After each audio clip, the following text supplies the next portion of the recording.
introduce ourselves. My name is Alivia Dinara Wangsasi. My name is Anissa Faizala. My name Berlian. My name is Arisa Sofila Mondalini. My name is Alia Lutfia Hanifah. My name is Apreza. We are from First Group. Okay guys, in this video I will explain about human anatomy. Okay guys, in this video I will explain about references anatomy. Okay. Enjoy for watching.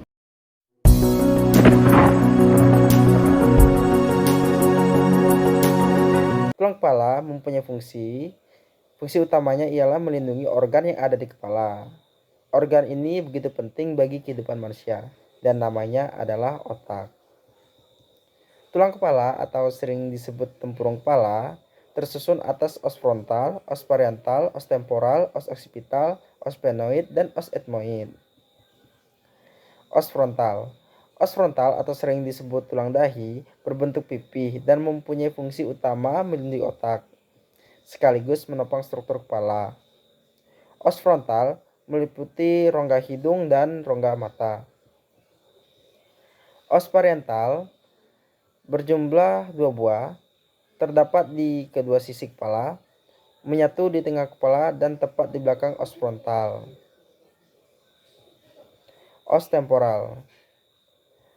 Os temporal tampak seperti os parietal, berjumlah 2 buah, masing-masing tulang berada di kepala bagian kanan dan kiri.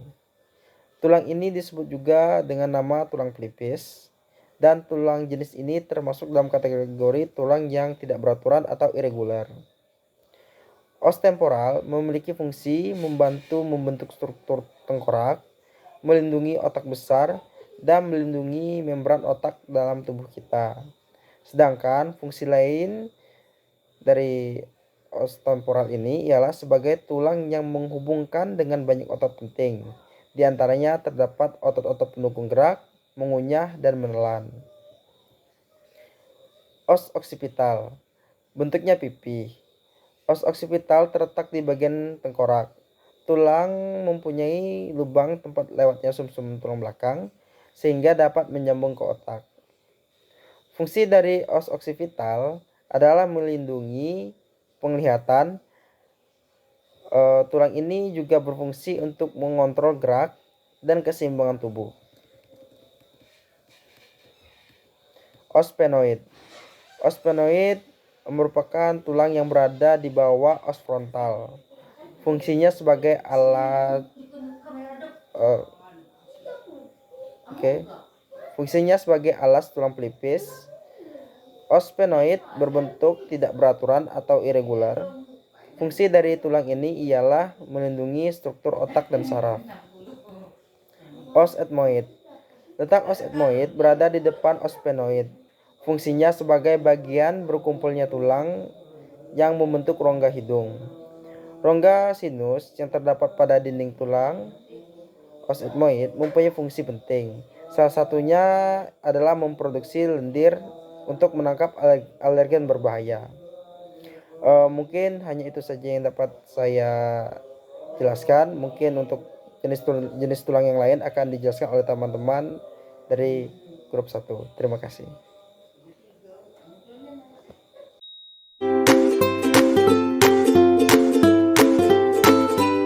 Lengan manusia, tulangnya terdapat beberapa bagian, yaitu ada tulang lengan atas, tulang pengupil, tulang hasta, tulang karpal, tulang metakarpal, dan tulang palang. Tulang lengan atas terletak di sendi-sendi di antara bahu dan siku. Untuk menyambung ke bagian bahu, lengan atas terhubung melalui tulang belikat, sementara dari siku, tulang atas akan terhubung pada bagian tulang hasta di ujung. Ada beberapa fungsi dari tulang atas, di antaranya untuk menghubungkan sendi putar, melakukan abduksi, merenggangkan tangan, mengangkat tangan ke atas, menurunkan tangan ke bawah, mengembalikan posisi tangan ke semula, menggerakkan tangan ke bagian belakang, ke bagian depan, menepuk bagian siku, memberikan gerakan pada sendi bahu, dan melindungi otot karena terdapat ligamen. Lalu selanjutnya ada tulang hasta, tulang yang berada di lengan bawah pada tangan manusia. Tulang hasta menghubungkan antara pergelangan tangan manusia dan dengan ke lengan atas tulang manusia. Secara spesifik, tulang hasta berada di sisi tempat jari kelingking. Tulang hasta menyatu pada tulang jari kelingking, memanjang sampai ke siku-siku. Ada beberapa fungsi dari tulang hasta, di antaranya membentuk struktur lengan bawah, membentuk rotasi pada pergelangan tangan, tempat otot melekat, membentuk humerus dan sendi siku, dan menyimpan asupan mineral. Selanjutnya adalah tulang pengumpil, adalah tulang yang berbentuk pipa yang ada pada tulang manusia. Tulang pengumpil adalah tulang yang menyusun bagian lengan bawah dari tulang lengan pada manusia. Tulang pengumpil berada memanjang yang berasal dari sisi lateral atau menjauhi garis tengah. Tulang ini berasal dari ibu jari pergelangan tangan sampai dengan ke bagian siku. Ukuran tulang pengumpil lebih pendek daripada tulang hasta. Tulang ini memiliki dua ujung dari sisi tulang lengan bagian bawah. Tulang pengumpil akan menyambung jaringan berserat tebal atau biasa disebut dengan interosseous ligament. Bentuk tulang pengumpil kuat dan padat. Namun tidak semua tulang pengumpil pada manusia berbentuk sempurna. Karena beberapa faktor seperti kecacatan, tulang pengumpil bisa lebih pendek daripada yang seharusnya. Ada beberapa fungsi dari tulang pengumpil, diantaranya menyusun kerangka lengan bawah, tempat melekatnya otot-otot, menyusun lengan bagian bawah, tempat melekatnya otot bisep, dan menggerakkan pergelangan tangan. Selain fungsi-fungsi yang sebelumnya saya jelaskan, saya sebutkan, tulang pengumpil juga bekerja sama dengan tulang hasta. Kedua tulang tersebut menyambung ke tulang lengan bagian atas. Sambungan tersebut melalui sendi engsel yang ada di bagian siku. Selanjutnya adalah tulang karpal, adalah sekelompok tulang yang berada pada pergelangan tangan. Tulang pada bagian ini terdiri dari 8 buah tulang kecil yang berbentuk tak beraturan dan berkelompok. Tulang karpal sebagai jenis tulang yang berfungsi untuk menghubungkan dua tulang panjang yang ada di bagian lengan bawah, yakni tulang ulna dan tulang radius, dengan tulang metakarpal yang berada pada sepanjang telapak tangan. Fungsi dari telapak tangan pada lengan ini untuk mengurangi rasa berat pada beban selama kegiatan menahan beban. Lalu selanjutnya ada tulang metakarpal atau metakarpus, adalah tulang yang berkelompok yang terdiri atas 5 tulang. Kalau tulang metakarpal berada di sepanjang telapak tangan serta menghubungkan tulang karpal dengan tulang palang. Tulang-tulang metakarpal diberikan penomoran yang dimulai dari tulang yang terletak di bawah ibu jari, seperti tulang metakarpal 1 yaitu jempol atau ibu jari, tulang metakarpal 2 yaitu telunjuk, tulang metakarpal 3 yaitu jari tengah, tulang metakarpal 4 yaitu jari manis, tulang metakarpal 5 yaitu jari kelingking. Jenis tulang ini memiliki bentuk seperti kepala bulat. Bentuk kepala bulat ini terlihat menonjol pada telapak tangan yang dikenal dengan buku jari. Fungsi utama dari jenis tulang telapak tangan ini adalah sebagai jembatan antara pergelangan tangan dan jari, sehingga membentuk kerangka tangan. Yaitu yang terakhir adalah tulang palang. Ada sekelompok tulang-tulang kecil yang berukuran panjang membentuk jari-jari pada tangan dan kaki. Setiap tulang-tulang palang mempunyai bagian tengah, kepala distal, dan proksimal. Pada ibu jari hanya mempunyai 2 palang, proksimal dan distal. Sedangkan keempat sisanya, yaitu jari telunjuk, jari tengah, jari manis, dan jari kelingking, mempunyai 3 palang, yaitu palang proksimal, tengah, dan distal. Fungsi dari anatomi tulang telapak tangan yang satu ini adalah memiliki peran dalam pergerakan serta fleksibilitas jari dan seluruh tangan. Baik, itu saja yang dapat saya sampaikan. Terima kasih.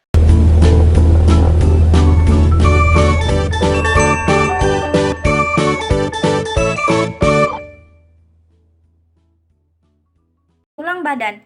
Pada bagian badan terdapat tulang dada dan tulang rusuk. Tulang-tulang ini berbentuk seperti sangkar yang dapat melindungi organ-organ penting di tubuh bagian atas yang meliputi jantung, paru-paru, dan hati. Tulang rusuk terdiri dari 12 pasang, yaitu 7 tulang rusuk pertama menempel ke tulang belakang dan tulang dada. 3 pasang tulang rusuk berikutnya terhubung ke tulang dada melalui tulang rawan, serta 2 pasang tulang rusuk terakhir yang tidak terhubung ke tulang dada maupun tulang rusuk di atasnya. Yang pertama, tulang dada atau sternum. Ada tulang hulu atau membrium streni. Terdapat 1 pasang yang berfungsi untuk melindungi bronkus, terletak pada bagian atas dari tulang dada, dan terdapat persendian di dalamnya yang merupakan tempat melekatnya rusuk yang pertama. Dan yang kedua disebut juga sebagai tulang kepala karena secara anatomi terletak pada bagian paling atas atau kepala dari tulang dada, bersifat kokoh sehingga mampu melindungi bagian lain di bawahnya dan organ di dalamnya. Selanjutnya tulang badan atau corpus sterni. Terdapat satu pasang yang berfungsi untuk melindungi paru-paru dan jantung, yaitu bagian tengah, tempat melekatnya tulang rusuk ketiga hingga ke-7 dan gabungan tulang rusuk ke-8 hingga ke-10. Memiliki bagian yang lebar dan pipih, merupakan tulang yang berstruktur kuat dan mampu menyangga tulang rusuk dengan baik. Selanjutnya tajuk pedang atau processus siphoideus. Terdapat satu pasang yang berfungsi untuk penyeimbang tulang rusuk. Tulang tajuk pedang ialah tulang yang terletak di bagian bawah dari tulang dada, terbentuk dari tulang rawan. Tulang ini rawan akan trauma sebab disusun dari tulang rawan yang tidak berkembang menjadi keras ketika dewasa, sehingga sama seperti halnya tulang pada bayi yang baru lahir. Yang kedua ada tulang rusuk atau costae. Ada tulang rusuk sejati atau costae vera yang berfungsi untuk melindungi jantung, paru-paru, lambung, ginjal, dan membantu pernafasan. Tulang rusuk sejati adalah 5 pasang tulang rusuk paling atas. Tulang rusuk sejati melengkung dan menempel ke tulang dada melalui kartilago lentur yang dinamakan tulang rawan costa. Selanjutnya, tulang rusuk palsu atau costae sporis berfungsi untuk melindungi bagian dalam tubuh. 5 pasang tulang rusuk di bawah tulang rusuk sejati adalah tulang rusuk palsu. Tulang rusuk palsu adalah jenis tulang rusuk yang secara tidak langsung terhubung ke tulang dada melalui tulang rawan costa. Selanjutnya, tulang rusuk melayang atau costae flucentes berfungsi untuk melindungi organ dan membantu tubuh agar lebih bebas bergerak. Adapun 2 pasang tulang rusuk terbawah disebut dengan tulang rusuk melayang. Disebut melayang karena tulang rusuk tersebut sama sekali tidak menempel pada tulang dada. Sekian penjelasan dari saya melalui tulang bagian dada. Terima kasih. Terdiri dari beberapa bagian, yaitu yang pertama yaitu vertebra cervical atau 7 ruas tulang belakang. Tulang belakang pertama dari atas disebut dengan cervical. Tulang-tulang ini berada di belakang leher yang tepatnya di bawah tengkorak. Kedua, vertebra thoracalis atau ruas tulang punggung. Di bawah cervical terdapat 12 tulang torakal yang dimulai dari dada bagian atas hingga punggung tengah. Yang ketiga, vertebra lumbalis atau 5 ruas tulang punggung. Ada 5 tulang yang menyusun struktur tulang belakang di bagian bawah. Tulang-tulang ini menekuk ke dalam sehingga terlihat seperti membentuk huruf C. Yang keempat, 1 ruas tulang kelangkang. Tulang kelangkang terbentuk seperti segitiga terbalik atau seperti mata anak panah terbalik.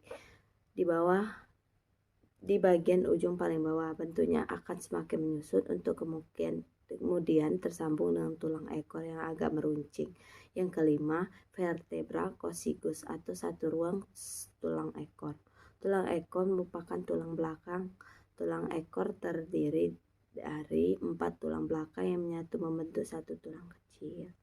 Baiklah, itu saja penjelasan dari saya. Sekian, terima kasih.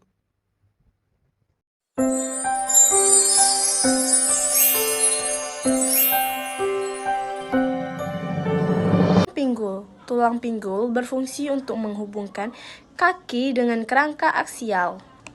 Masing-masing tulang pinggul terdiri dari 3 bagian utama, yaitu ilium, pubis, dan isium. Ilium terletak di bagian superior dan membentuk artikulasi dengan vertebrata sacrum. Isium terletak di bagian inferior, posterior, dan pubis terletak di bagian inferior, interior, medial. Bagian ujung ilium disebut sebagai puncak ilids, atau ilids crest. Pertemuan antara pubis dari pinggul kiri dan pinggul kanan disebut symphysis pubis.